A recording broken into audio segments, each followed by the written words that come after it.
오늘 말씀의 제목은 기독교란 무엇인가? 라고 하는 제목으로 하나님의 말씀을 같이 나누겠습니다. 매년 한 달 정도는 우리 기독교의 기본 진리와 이 복음에 대해서 계속해서 반복적으로 말씀드리기를 원합니다. 오늘은 한 번에 보는 비교 종교학 또는 종교의 기원에 대해서 같이 공부해 보기를 원합니다. 우리 어떤 분들은 좀 이 성경 외의 것을 공부하자 그러면은 싫어하는 분들도 없잖아 있습니다. 우리가 기독교가 성경만 배우면 되지요. 다른 것을 배워야 됩니까? 이렇게 말씀하는 분도 계십니다. 그런 말씀도 맞기는 한데 또 우리가 다른 종교에 대해서도 좀 배우고 인문학, 철학에 대해서 배워도 잘못된 것 아닙니다. 오히려 그런 학문이 우리 기독교를 약화시키는 것이 아니라 오히려 우리 기독교를 더욱더 든든히 세워주는 것이라면 우리는 좀 더 그런 것을 배워가지고 우리 기독교의 진리를 좀 더 객관적으로 바라보고 또 좀 더 체계화할 수 있는 그런 좋은 기회도 되는 것입니다. 오늘은 좀 딱딱할 것 같습니다만은 오늘은 모두 정말 전사와 같은 분들이 모였기 때문에 잘 또 들어주시리라 생각되어집니다. 상당히 재미없을 수 있지만 그래도 또 여러분 학교에서 배웠던 그런 내용들 좀 복습하는 시간으로 삼기를 원합니다. 저 나름대로는 여러분들에게 30분 정도 설교를 해드리기 위해서 전 세계 종교들, 심지어는 고대 종교들 그런 것까지 공부를 했습니다. 현대 종교까지 섭렵하면서 약 수백 페이지 이상을 읽은 것으로 생각됩니다. 자, 이 세상에 우리 인류의 역사가 시작되면서부터 종교의 역사도 같이 시작합니다. 이 종교라는 말은 이 한자에서 왔는데요. 원래는 이 산스크리트어, 이것은 인도의 고전어를 말합니다.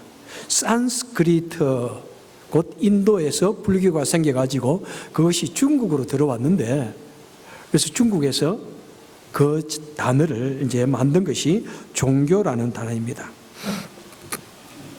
종교라는 의미는 근본이 되는 가르침이라는 뜻, 또 으뜸이 되는 가르침이라는 그런 의미입니다. 또 영어로는 우리가 religion이라고 합니다. religion의 그 어원은 라틴어로 서로 묶는다, 연결하다라는 그런 뜻입니다. 그래서 영어나 이런 것은 대부분 우리 기독교 사상이 그 근간이지 않습니까? 왜 그런 단어를 만들었는가 했는데 우리 인간이 타락으로 인해서 하나님을 떠났습니다. 하나님과의 사이가 멀어졌습니다. 그래서 하나님과의 관계를 다시 회복하고 다시 연결하자 하는 의미에서 religion이라는 단어가 왔다고 합니다. 그래서 religion이라는 단어는 하나님과 우리 인간의 관계를 연결하는 것이다 라고 생각하시면 되겠습니다.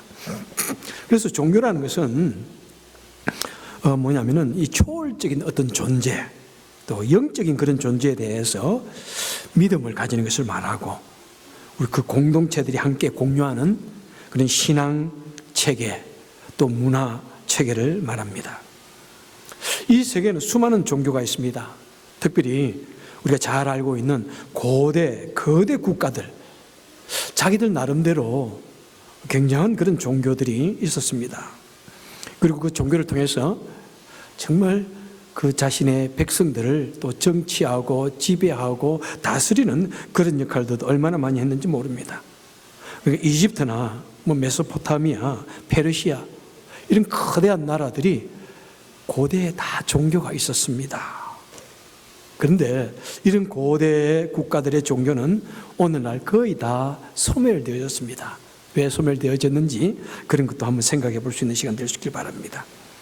그리고 현존하는 종교, 우리가 대체적으로 알고 있는 이 현존하는 종교에 대해서 우선 생각해 보겠는데 이 현존하는 종교는 크게 두 곳에서 발생되어졌습니다. 첫째는 인도에서 발현된 종교가 있습니다. 자, 무엇입니까? 인도의 힌두교입니다. 힌두교는 정말 쉽지가 않습니다. 힌두교는 이런 것이다라고 할 수 있는 것이 사실은 없습니다. 힌두교는 사실은 어떤 의미에서 인도의 민속 종교들입니다. 민속 종교고 그것이 이제 브라만교가 이것을 좀 가장 강력했기 때문에 인도의 신화와 민속 종교와 브라만교를 기반으로 형성된 다신교를 힌두교로 합니다. 힌두교는 어떤 특정 종교가 아닙니다. 인도에는 수많은 종교가 있는 거예요. 수많은 신들이 있습니다. 다양한 민족 종교가 있습니다. 얼마나 많은 신이 있을까요? 인도에 3억 3천만이라는 신이 있습니다. 그 신들에게 각각 종교들이 다 있고 또 서로 약간씩 연결되어 있지만은 힌두교라는 단어가 생긴 지 얼마 안 됩니다. 19세기에 영국의 기독교인들이 인도의 종교를 이렇게 연구하면서 아이고 이거 우리가 할 수 있는 게 아니구나. 그래서 인도의 전체 그 민속 종교를 다 뭉뚱그려 가지고 인도에 있는 모든 종교를 다 힌두교다 이렇게 그냥 통칭해 붙인 이름입니다. 자, 그것이 이제 힌두교이고요. 그 다음에 불교는 기원전, 곧 예수님 전 약 6세기경에 누구에 의해서? 인도의 붓다에 의해서 창시되었습니다. 당시 인도는 무슨 제도입니까? 카스트 제도가 되어져 가지고 4계급 또는 5계급으로 나누어져 가지고 굉장히 이 계급이 엄격했습니다. 최고층의 계급이 브라만교입니다. 제사장급, 사제들 계급이죠. 그 밑에 왕이 있을 정도니까 얼마나 이 사람들이 권력이 대단했겠습니까? 이 최상급인 브라만이 통치하는 방식이 굉장히 강압적이고 사람들에게 수많은 의식을 만들었고 또 그들로 하여금 수많은 제사를 바치게, 그 다음에 물품들을 바치게 했습니다. 그리고 너무나 엄격한 그 제도 때문에 사람들 속에, 하층민들 속에는 너무나 많은 불만이 생기게 되는 것이죠. 그래서 그 당시에 이 브라만교와 이 그런 계급제도에 불만을 품는 사람들이 수많은 사상들을 발표하게 되고 수많은 종교들이 또 나오게 됩니다. 그런데 인도의 한 부족인 샤카족, 네팔하고 매우 근접해 있는 이 샤카족, 샤카라는 말에서 무엇이 왔을까? 샤카, 사카, 사카, 석가가 온 겁니다. 자, 샤카족의 왕자인 고타마 붓다가 참 어릴 때부터 굉장히 인생에 대한 인생이 무엇일까? 그것을 많이 생각하는 거예요. 인생이 무엇일까? 그리고 왕자가 되어져서 자신이 궁 밖을 나가보니까 얼마나 사람들이 어렵게 사는지, 죽어가는 사람, 고통당하는 사람, 병든 사람, 가난한 사람들 보면서 야, 우리 인간에게 이 고통이 도대체 어디서 왔단 말인가? 그래서 그 아버지가 그 아들이 너무나 그 수도사가 되려 하는 것을 알고는 막 막습니다 하고 결혼도 시키고 날마다 파티 열어주고 그래도 이 붓다는 홀연히 어느 날 그 모든 것을 내려놓고 떠납니다. 수행을 하러 갑니다. 브라만교에서 수행을 하면서도 이게 아니다. 이렇게 사람들에게 고통을 주는 종교가 어디 있단 말인가. 그러면서 그가 이제 혼자서 수행을 하면서 그렇구나. 이 모든 계급은 있어서는 안 된다. 모든 만민은 다 평등해야 된다. 그러면서 보리수 나무 밑에서 이렇게 묵상을 하다가 내가 진리를 깨달았다. 각성했다. 내가 부처가 되었다. 부처가 그 말이에요. 붓다. 각성한 자라는 뜻입니다. 그래서 누구든지 진리를 묵상하고 수도해가지고 깨달으면은 곧 그 사람이 붓다가 된다. 그리고 이 윤에서 탈피하게 된다. 그것이 이제 불교의 어떤 의미에서 구원론이라고 할 수 있겠죠. 자, 그것이 이제 인도에서 그러니까 힌두교와 이 불교가 나왔습니다. 그런데 오히려 인도에서 이 불교는 다 소멸하고 중국에서 더 크게 이제 발전하게 되어졌죠. 그래서 우리는 중국이 불교의 원산지인가 이렇게 생각할 때도 있습니다. 자, 그 다음에 이제 어디에서 종교가 발생하냐면은 이스라엘입니다. 자, 이스라엘에 가장 먼저 발현된 종교가 무엇이죠? 유대교입니다. 이것은 하나님께서 이스라엘 민족을 택하셔가지고 내가 너를 통해서 온 세계에 여호와의 이름을 드러내겠다. 그리고 그들을 구원하겠다. 이스라엘 백성들은 자신들이 선민이라 그랬습니다. 자, 이스라엘의 나라 이름은 자체는 어디서 문제 왔습니까? 이미 족장 시대에 주어졌습니다. 누구를 통해서? 야곱을 통해서. 그래서 이스라엘이라는 뜻은 하나님을 싸워서 이겼다. 그래서 야곱 시대에 이미 이스라엘이라는 말이 생겼습니다. 그런데 자기들은 이스라엘이라고 부르지만은 그 주위에 있는 나라들은 이스라엘 사람들을 뭐라고 불렀습니까? 히브리어라고 불렀습니다. 히브리어란 말은 강을 건너서 온 사람들, 유랑하는 사람들이라는 그런 뜻입니다. 이 히브리 민족들이 떠돌아다닌 거예요. 애국으로 갔다가 또 가나안 땅에서 40년 이러니까 이 사람들 저 비천하는 사람들이라는 뜻의 이름이 히브리어인입니다. 자, 그러면서 이제 가나안 땅에 들어가시고 나라를 세우게 됩니다. 그런데 다윗 왕을 통해서 나라가 사울 왕을 통해서 이스라엘 나라가 세워졌는데 또 나중에 나라가 나누어지죠. 북왕조 이스라엘, 남왕조 유다가 생깁니다. 근데 북왕조 이스라엘이 먼저 멸망합니다. 그리고 나중에 남왕조 유대가 멸망해가지고 세계 뿔뿔이 흩어집니다. 디아스포라, 바벨론 땅에 뿔뿔이 흩어집니다. 페르시아 땅에. 그때 주위에 있는 모든 나라들이 그 민족을 유대인이라 불렀어요. 예. 유대 왕국이 뒤에 무너졌으니까 유대인이다. 그리고 유대인들도 우리는 다윗 왕의 후손, 다윗 왕조의 후손이 돼가지고 그 유대교라는 말을, 유대인이라는 말을 즐겁게 받아들입니다. 그래서 유대인이라는 말이 거기서 나온 거예요. 자, 그러면서 그들은 왜 그렇게 많은 고통의 세월을 보냅니까? 자신들이 하나님의 선민이라고 해서 부름을 받았는데 이 자부심이 너무 세지면 어떻게 됩니까? 교만이 되는 거예요, 여러분. 내가 유대 하나님을 믿는 민족이다. 자부심이 교만하고 종이 한 장 차이예요. 예? 너무 민족주의가 너무 강하면은 다른 나라 사람들로부터 손가락질 받습니다. 우리 한국 분들이 좀 굉장히 그 민족적인 자부심이 강해. 그러니까 중국하고 일본이 그래요. 저 한국 사람들 뭘 믿고 저렇게 자부심이 강하냐? 세상에 중국 사람을 미워하는 사람, 저렇게 강력한 중국을 미워하는 사람 한국 사람밖에 없다. 저렇게 강력한 일본을 무시하는 나라는 한국밖에 없다. 이러는데 여러분, 때때로는 너무 강력한 우리 민족주의가 사람들보다 손가락질 받기 쉽습니다. 때려들이면 외국인들 앞에서 너무나 자신감 넘치게 한국말 하는 것도 여러분 그럴 수가 있는 거예요, 여러분. 그러니까 바로 이스라엘이 그랬어요. 우리는 선택받은 백성이다. 그러니까 너희들은 선택받지 못한 백성이다. 그러니까 그 외국 이방인들은 그래? 너희만 하나님이 있느냐? 우리도 신이 있다. 자꾸 섬기는 거예요. 그러면서 그들의 유물관적인 그런 신들의 오히려 유대인들이 따라가기도 했지만은 그렇지만은 이 하나님, 살아계신 하나님 그것을 경험하기 때문에 유대교는 계속해서 살아남게 됩니다. 자, 그때 이제 유대인들이 흩어져 있는데 그 다음에 이슬람교가 생깁니다. 기원 후 610년. 기원 후는 예수님 후에 610년이란 말입니다. 자, 모하멧에 의해서 창시됩니다. 예, 모하멧, 이 이슬람이란 말은 유일신 알라에게 복종한다라는 그런 뜻입니다. 사실 이제 시작을 우리는 기원 후 600년 이렇게 보고 있지만은 그들은 그 기원을 사실은 기원 전 1900년경 아브라함부터 보고 있습니다. 말하고 있습니다. 자, 아브라함에게는 몇 명의 아들이 있습니까? 아브라함에겐 노래가 있어요. 아브라함에게는 7명의 아들이 있다고 그래요.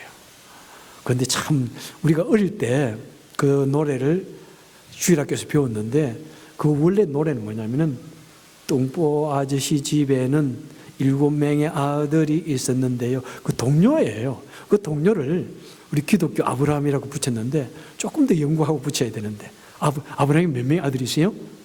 8명의 아들이 있어요, 사실은. 그죠? 8명의 아들.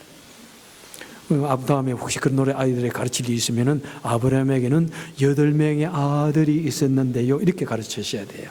예. 그런데 지금까지 그걸 다 배워가지고 7명이라고 생각하는 사람들이 많아. 그리고 어떤 사람은 2명이라고 그러죠. 왜 2명이라고 그래요? 가장 유명한, 그러니까 첫째 아들 이스마엘.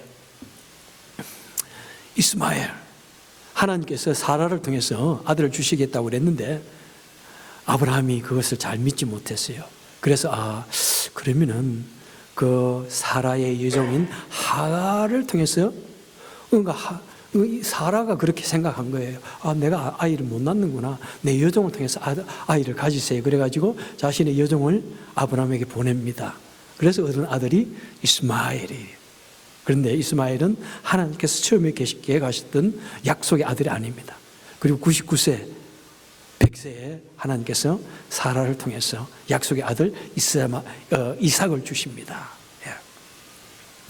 그러니까 이 이슬람교는 그때 아브라함이 이스마엘을 데리고 같이 사우디아라비아에 있는 메카에까지 갔다.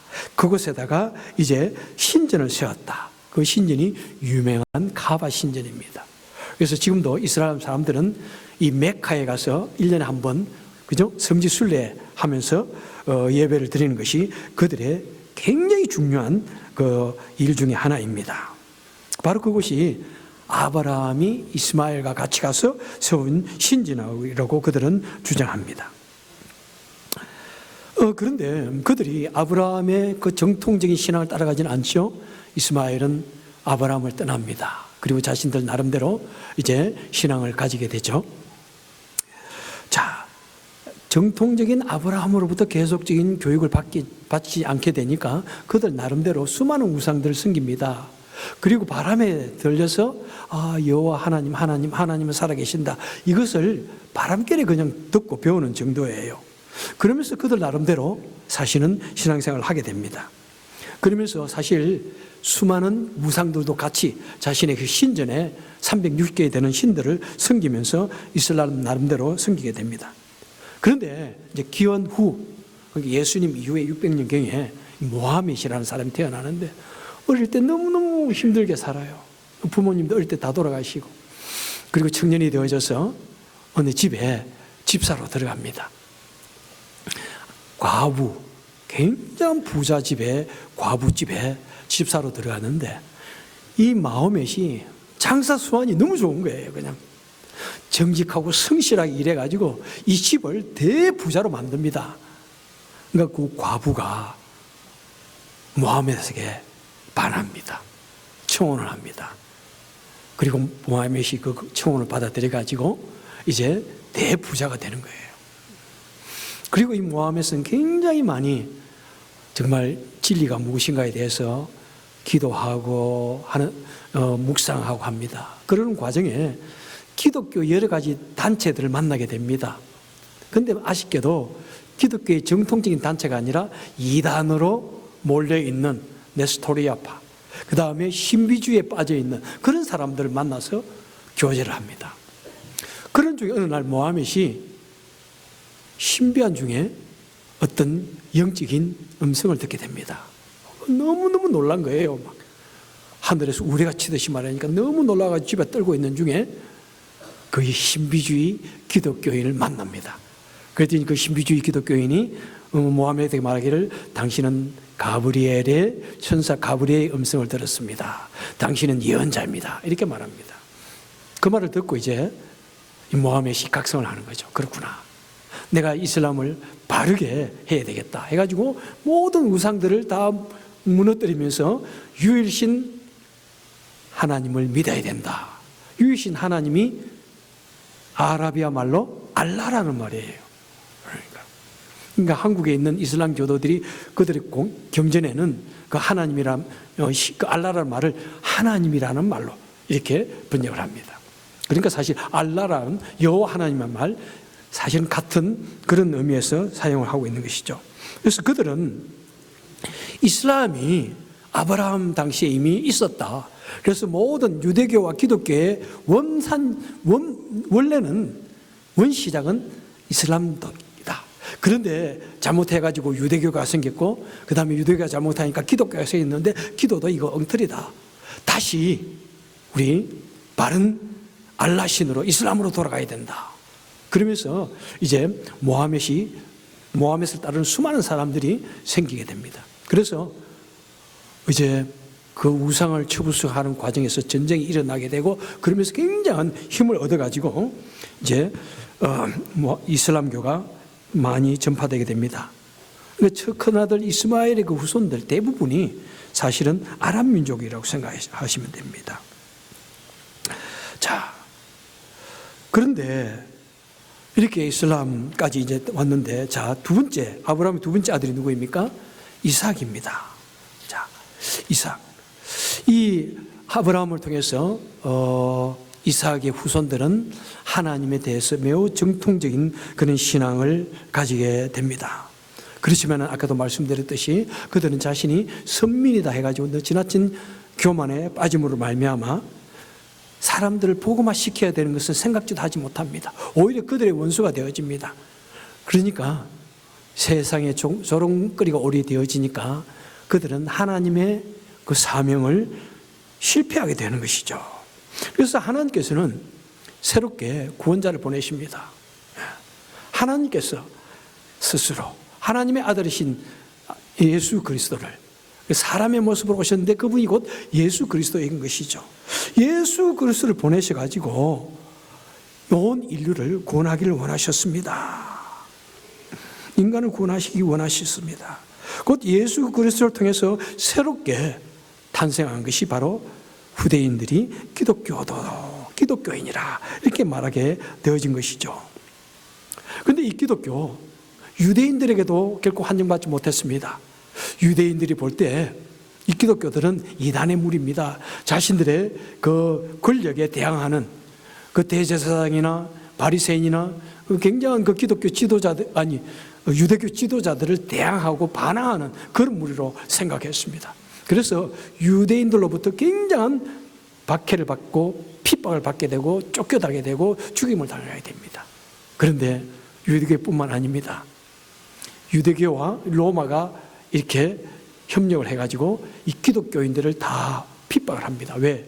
기독교인들을 예수 그리스도를 자기의 왕이라고 그러니까 그것을 꼬투리 잡아가지고 이 기독교인들을 철저하게 박해를 합니다. 여러분, 얼마 되지 않는 그 사람들이에요. 그냥 예수 믿다가도 그냥 핍박이 일어나면 다 흩어지고 도망다니고 숨고하는 그런 사람들입니다. 그렇지 않아도 로마로부터 무시를 당하는 유대인들, 그런데 그 중에서도 가장 작은 이 기독교인들, 이것이 엄청난 핍박을 받으면서도 결코 사라지지 않습니다. 곧 없어질 줄 알았는데 이 끄지 않는 불씨가 되어져가지고 점차적으로 사람들에게 영향을 끼칩니다. 왜 그렇습니까?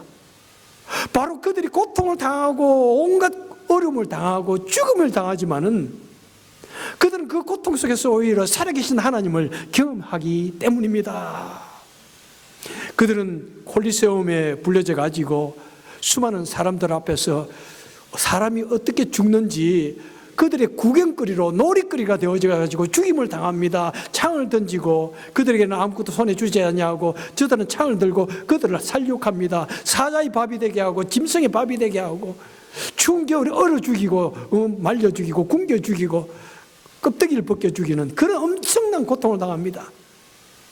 그런데 그런 고통을 당할 때 오히려 하나님께서 그들을 나타나셔가지고 그들을 도우시고 용기를 주시고 담대하게 순교할 수 있는 그런 믿음을 주시고 성령의 충만함을 주셔서 그들은 그 고통 속에서도 결코 좌절하지 않냐고 믿음으로, 그들은 기쁨으로 그 모든 것을 받아들이게 됩니다. 그리고 그 당시 수많은 역병들이 있고 수많은 재해들이 있을 때마다 그 기독교인들이 그 숨어있던 그 굴에서 나와가지고 그 죽어가는 사람들을, 죽음에 버려져 있는 패스트병에 걸려가지고 죽어있는 사람들을 치우게 됩니다. 기독교의 발행이라는 그 책에 보면은 그렇게 말하고 있습니다. 당시 수많은 역병들이 있는데 그러면은 그 길에다가 막 버리는 거예요, 그 당시. 그리고 더 무서워 가지도 않습니다. 그런데 아침에 일어나면은 그 시체들이 다 없어지는 거예요. 이상하다. 그 무섭게 누가 그런 일을 하지? 그것을 나중에 알고 보니까, 야, 그 카타콤에 숨어 사는 그 기독교인들이 밤이 되면 나와가지고 그 시체를 치우고 고통당하는 자를 가서 만져주고 치유해주고, 그리고 그 수많은 사람들이 고통 중에 죽어가는데 기독교인들은 패스트병에 걸리지 않는 거예요. 그리고 모두가 두려운 마음으로 기독교인들을 바라보게 됩니다. 자신의 몸을 돌보지 않냐고 죽어가는 사람들을 돌보는 그것을 보면서 그들이 대단한 감동을 얻습니다. 그들이 경험한 하나님, 살아계신 하나님에 대해서 듣게 됩니다. 그러니까 그 교만한 로마에 복음이 전파되기 시작합니다. 하나님의 말씀이 전파되어집니다. 수많은 사람들이 하나님 앞으로 돌아오게 됩니다. 왜? 그들을 통해서 그 천박해 천에 있는 그 천한 유대인들을 통해서, 기독교인들을 통해서 살아계신 하나님의 능력을 보게 되니까, 하나님의 사랑을 보게 되니까 자꾸 로마인들이 돌아오게 됩니다. 여러분들이요, 심지어 로마의 왕비가 믿게 되어지고, 황후가 믿게 되어지고, 왕의 어머니가 믿게 되어지고, 그리고는 왕도 믿게 되어집니다. 그리고 그 왕이 이제 모든 이스라엘 모든 사람들은 다 기독교를 믿을 수 있다 허락한다.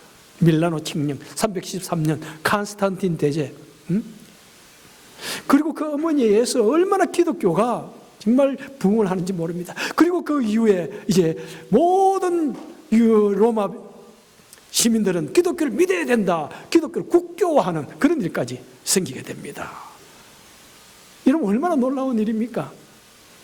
이 세상에 강권적으로 종교를 믿게 했던 메소포타미아, 페르시아, 바벨론, 이집트, 그런 나라의 그 거대한 종교들은 다 없어졌는데, 사람들로부터 핍박을 받고 숨어서 믿는 그 사람들이 점차적으로 로마를 복음화시키고 유럽을 복음화시키고, 여러분, 유럽을 복음화시키고, 유럽이 복음화되니까 미국이 복음화되고, 미국으로 와서 복음화되어지고, 그리고 유럽과 미국이 온 세계를 복음화시키는 그 작은 기독교가 세계를 복음화시키는 이 놀라운 사건은 어디에서 오는 것입니까? 그것은 because God is alive.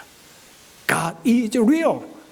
우리 하나님은 살아계시고 우리 하나님이 진실한 하나님이시기 때문에 그것이 가능했던 것입니다. 그리고 아무리 많은 사람들이 핍박을 하고 기독교를 꺾어버리고 할지라도 우리 기독교는 잡초처럼 더 끈질기게 일어났던 것입니다. 여러분, 바로 그것이 우리 기독교입니다. 자, 우리 기독교를 봅시다. 여러분, 왜 사람들이 종교를 추구하게 됩니까? 우리 동물에게는 아무리 동물이 머리가 좋아도 그들에게는 종교가 없습니다. 그들은 죽음 이유를 생각하지 않습니다. 오직 사람만에게만 종교가 있습니다. 그것은 왜 그렇습니까? 바로 하나님께서 사람을 창조하실 때 그 속에 하나님의 형상을 심어 놓으셨기 때문입니다. 하나님의 마음을 심어 놓으셨기 때문입니다. 신심을 그들에게 심어 놓으셨기 때문입니다. 어디서 그것을 말씀해 주고 있습니까? 창세기 1장 26절에 보니까 하나님께서 하나님의 형상으로 사람을 창조하셨다고 말씀하고 있습니다. 그리고 그 이후에 사람이 하나님을 배반하므로 말미암아 하나님의 형상을 잃어버렸지만은 그 마음속에 하나님을 믿는 그 신심이, 하나님의 형상이 씨처럼 남아있기 때문에 어떤 사건이 주어지고 어떤 계기가 되면은 그 씨가 발화를 하는 것입니다. 그래서 우리 인생은 태어나면서부터 죽음 위에 무엇이 있을까? 신이라는 것이 계시는 것 같아. 그것을 생각하게 되어지고, 그리고 우리가 하나님을 제대로 만나고 복음을 받아들이게 될 때 우리는 하나님의 백성이 되어지는 것이고 살아계신 하나님을 경험하게 되어지는 것입니다. 여러분들은 어땠나요? 참, 우리가 어릴 때부터 이 하나님을 믿게 되어지는 것은 저는 축복 중에 축복이라고 생각해요. 어쩜 어릴 때부터, 나도 아무리 생각해도 어릴 때 하나님을 믿지 않았다면 이 하나님을 믿을 수 없는 사람이에요. 나만큼 의심이 많은 사람이 없죠. 제가 말씀했죠. 저는 눈으로 보지 않으면 절대로 믿지 않습니다. 그리고 무슨 이상한 그런 뉴스가 생기면은 저는 메이저 신문 4개, 5개를 봅니다. 이게 진짜일까? 진짜일까? 그런데 여러분, 유튜브 보고 그런 거 탁 믿고 그러지 마세요. 세상에 참 사람들 속이기 쉬워요. 그죠? 무슨 그런 말들을 그렇게 잘 믿을까? 그런 말이 있을 때는 여러분 절대로 메이저 신문, 믿을 만한 신문 중에서도 여러 가지를 다 읽어보셔야 돼요. 찾아보셔야 돼요. 자, 저는 절대로 내 눈으로 보지 않으면 믿지 않는 사람인데, 그래서 어려서부터 안 믿었으면 내가 안 믿었을 것 같아요. 자, 하지만 우리 마음에는 어렸을 때부터 저는 정말 하나님을 찾는 그 마음이 얼마나 강력했는지 몰라. 정말 어렸을 때, 중학교, 우리 세준이나 우리 예찬이 정도 돼서부터 저는 뭐 어릴 때 정말 하나님이 계실까? 정말일까? 진짜일까? 하나님이 계시면 한번 만나주세요. 그 기도를 얼마나 많이 했는지 몰라요. 예? 그리고 사람이 이 하나님을 경험하지 못하면 어떻게 해야 됩니까? 다른 신을 찾게 되는 거예요. 안타깝게. 그래서 신이 없으면 만들게 되는 거예요. 예? 우리 한국에도 얼마나 많은 신들이 있나요? 심지어는 동네 앞에 있는 큰 나무만 있으면 거기다가 줄을 매어놓고 빌고, 큰 좋은 심산, 좋은 산에 뭐 좋은 바위만 있어도 막 비는 것, 그것이 하나님의 사실 신신 때문에 그런 거예요. 안타깝게도 하나님을 만나지 못했기 때문에. 그래서 이 세상에 수많은 잡신들이 있는 것입니다. 그것은 우리 인생이 하나님의 형상으로 지음을 받은 존재라는 그 증거입니다. 그래서 솔로몬도 그 사실을 보면서 전도서 3장 11절에서 말씀하십니다. 하나님께서 사람을 지으셨는데 사람에게 영혼을 사모하는 마음을 주셨구나. 그래서 깜짝 놀랍니다. 우리 사람이 어떻게 영혼을 사모하고 신령한 그런 일을 하나님을 사모할까? 그죠? 여러분, 우리 마음에 영원한 것을 사모한다면 여러분 감사하십시오.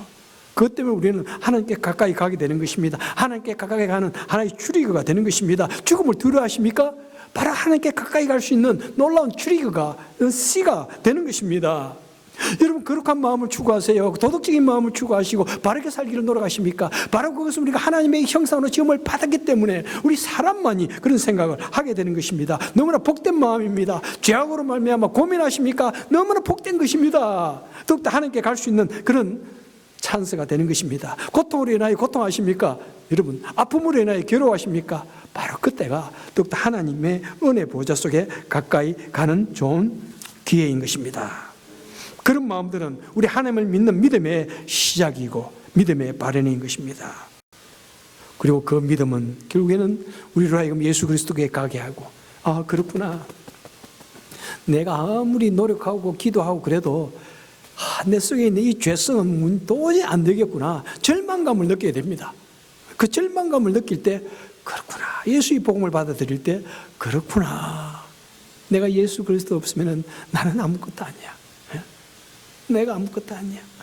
저는 우리 아내랑 얼마나 이 말을 자주 하는지 몰라요. 여보, 우리가 목사가 아니고 당신 사모가 아니라면 우리가 이렇게 살려고 노력할까? 그거만 해도 그냥 감사한 거예요. 제가 그래도 우리 교회에 와가지고 그래도 우리 성도님들하고 찍어도 그래도 신뢰 관계를 맺고 같이 말씀을 전할 수 있는 이런 사역을 할 수 있는 것, 나 그것만 that's enough. 그래, 하나님, that's enough. 정말이에요. 하나님, 더 이상 하나님께 바라는 것 없습니다. 여러분, 이것보다 더 놀라운 것이 도대체 어디 있나요? 여러분, 우리 기독교가 다른 종교와 다른 점은 무엇입니까? 세상의 모든 이 종교는 다 사람이 만들었어요. 사람이 하다가 깨달아가지고 썼다. 우리 기독교는요, 하나님이 친히 만드신 거예요. 오늘 본문 9절에 보세요. 참 빛이 곧 세상에 와서 각 사람에게 비추었나니. 우리 사람이 하나님을 찾아갔습니까? 아닙니다. 하나님이 사람을 찾아오셔가지고 사람들에게 비추어 주셨다. 10절에 그가 세상에 계셨으며, 우리가 하나님을 찾았나요? 하나님이 오셔가지고 세상에 계셨다는 것입니다. 말씀이 육신에 우리 가운데 거하심에, 하나님이 오셔서 우리 가운데 거하셔서 우리를 찾으셨다는 것입니다. 기독교는 사람이 만든 종교가 아닙니다. 하나님께서 친히 이 세상에 오셔서 우리 우둔한 자들에게 자신을 친히 보여주시고 우리 우둔한 자들의 그런 표준 스탠다드가 되기 위해서 사람의 모습으로 오신 거예요. 그래서 창조주 하나님께서 친히 사람 속에 오셔서 자신을 보여주시고 우리를 하여금 믿게 하시고 우리와 커뮤니케이션 하시고 우리를 따르게 하셨다는 것입니다. 여러분, 우리 사람은요, 그래서 우리 기독교, 우리 칼빈주의 중에 하나의 철저한 부패, total deprivation. 우리 인간은 철저히 타락한 존재다. 우리가 아무리 연구하고 노력하고 수도하고 애를 써도 우리 사람의 능력으로서는 하나님을 결단코 알 수 없습니다. 아무리 돌을 닦아도 결단코 알 수 없습니다. 여러분, 모든 사람이 죄를 범하였으며 하나님의 영광에 이르지 못하더니, 여러분, 아무리 우리 인생들이 노력하고 애를 쓴다고 할지라도 하나님을 깨달을 수가 없습니다. 그 사이는 너무나 넓어가지고 우리 지구가 달처럼 넓은 것처럼 우리 인간의 힘으로 달나라에 가겠다고 하는 거와 똑같은 거예요. 내가 걸어서 노력해가지고 혼자서 기어서 가겠다 하는 거와 똑같은 거예요. 그러니까 우리 하나님께서, 예수님께서 친히 오셔가지고 친히 다리가 되어주시고 친히 우리를 그 하나님의 나라로 인도하시는 그저 우주선처럼 그런 것이 없으면 우리는 하나님 앞에 갈 수 없는 존재인 것입니다. 아무리 노력하여도 아무리 깨끗하게 내가 돌을 닦아도 우리는 하나님의 수준 갈 수 없고 하나님을 깨달을 수 없습니다. 그래서 하나님께서 우리에게 오셔가지고 너무나 어리석으니까 우리로 하여금 하나님을 보여주시고 우리로 하여금 하나님을 경험케 해주십니다. 내가 너무 모르는데, 그러니까 하나님께서 보여주시는 거예요. 그 어느 날 갑자기 내 마음이 믿어지는 거예요. 어느 날 갑자기 성경 말씀이 막 눈에 들리고 귀에 들리고. 왜? 성령께서 깨닫게 해주시니까. 여러분, 현대 세상이 이렇게 발달했지만은 얼마나 아직도 많은 불행한 사람들이 있는지요. 우울해하는 사람들이 있는지요. 얼마나 서로 미워하고 증오심에 빠져 있는지요. 얼마나 수많은 테러와 전쟁이 있는지요. 그 이유는 무엇입니까? 10절에 보니까 그가 세상에 계셨지만은 세상이 그를 알지 못하기 때문이다. 여러분, 우리 사람이 하나님을 알지 못하게 되면은 이 세상에 수많은 고통과 번민과 괴로움 속에 살 수밖에 없는 것입니다. 미움 속에 살 수밖에 없는 것입니다. 내 속에 미움이 일어날 때 당연하게 여기는 것입니다. 미움이 일어나면 끝없이 미워해버립니다. 화가 나면 끝없이 화를 냅니다. 내가 한 개 고통을 당하면 10가지로 되돌려 주려고 하는 것이 우리 인간의 죄악된 본성입니다. 그런데 우리 속에 오신 그 하나님을 만나고 믿고 따르게 되면은 내 속에 있는 그 모든 어둠들 구름처럼 싹 걷어내십니다. 때로는 내 속에서 분노가 일어나고 화가 일어나고 미움이 일어나지만 그래도 돌아서면 하나님, 내가 그래도 예수 믿는데 내가 참아야죠. 내가 용서해야죠. 그러면서 이겨냅니다. 그래서 우리로 하여금 12절에 보니까 영접하는 자 곧 그 이름을 믿는 자들에게는 하나님의 자녀가 되는 권세를 주셨으니, 우리 기독교는 인간의 본질을 찾아가는 것이고 잃어버린 하나님, 우리 영혼의 아버지를 찾아가는 것입니다. 내가 잃어버렸던 하나님, 그것을 찾아서 내가 하나님의 자녀가 되는 이 놀라운 권세, 이것이 바로 우리 기독교인 것입니다. 여러분, 돌을 닦는 것 아닙니다. 열심히 노력해서 아닙니다. 어느 날 우리가 하나님을 믿고 따르게 되면은 그 즉시로 우리는 그 죄인의 신분에서, 그 처참한 신분에서 영광스러운 하나님의 자녀의 신분이 되어지는 것입니다. 그리고 하나님의 자녀가 신분이 되어졌을 때 우리가 열심히 기도하고 또 하나님이 원하는 것을 우리가 실천하게 될 때 우리의 인생이, 우리의 인격이, 우리의 삶이 완전히 철저하게 변화되어지는 것입니다. 우리가 돌을 닦는다고 변화하게 되는 것이 아니라 성령께서 임하실 때 우리는 변화되어지는 것이고, 그래서 때로는 우리는 고통이 있고 괴로움이 있고 온갖 시련이 있다고 할지라도 그 도우시는 하나님, 성령의 도우심으로 말미암아 우리가 철저히 완전히 변화되어져서 오히려 이 세상을 하나님의 영광이 임하고 하나님의 공의가 하수같이 흐르는 그런 영광의 나라로 만들어가는 것입니다. 여러분들이요, 우리 기독교, 세상이 생각하는 종교의 하나, 어떤 종교를 믿어도 된다, 하나, 그게 아닙니다. 여러분, 사람들은 종교라고 하지만 우리의 기독교는 종교의 하나의 카테고리가 아니라 바로 우리 삶이요, 우리 본질입니다. 잃어버렸던 하나님을 찾는, 하나님 아버지를 찾는 우리 삶 자체인 것을 아시면서 정말 여러분 2024년도에 살아계신 하나님 정말 마음속에 모시고 믿고, 그리고 그 하나님을 경험하여서 우리 삶과 인격과 우리 마음이 영원히 변화되어지는 놀라운 축복된 해가 될 수 있기를 주님의 이름으로 축원합니다. 기도하겠습니다. 복되신 하나님 아버지, 감사합니다. 너무나 둔한 우리, 개미보다도 못한 우리, 하루살이보다도 못한 우리, 너무나 죄악된 우리, 온갖 종류의 죄악에 눌려 살아가는 그 인생들, 죄악에 가려서 아무것도 알 수 없는 우리 인생들인데 하나님께서 우리 예수 그리스도를 우리에게 보내주셔서 우리로 하여금 하나님을 믿게 하시니 얼마나 감사한지요. 하나님 그 예수님 믿고 그리고 더욱더 하나님의 은혜 속에 살게 하시고 하나님의 인도하심 속에 살게 하여 주셔서 우리가 이 세상을 변화시키는 위대한 그리스도인이 되게 하여 주옵소서. 오늘도 저희들 주의 전에 나와서 예배드릴 때 빈손으로 나오지 않게 하시니 감사합니다. 이 세상을 변화시키기 위해서 하나님께서 우리 손을 통해서 우리의 정성을 통해서 영혼을 구원하시기 원하시고 하나님의 일을 하시기 원하시고 우리를 독립자 삼으셔서 이 세상에 하나님의 영광을 드러내시고 복음을 전하게 하시고 영혼을 구원하게 하시니 감사합니다. 오늘도 정성을 다하여 드리는 손길마다 주님 축복하여 주시고 은혜로 채워주옵소서. 예수님 이름으로 간절히 기도합나이다. 아멘.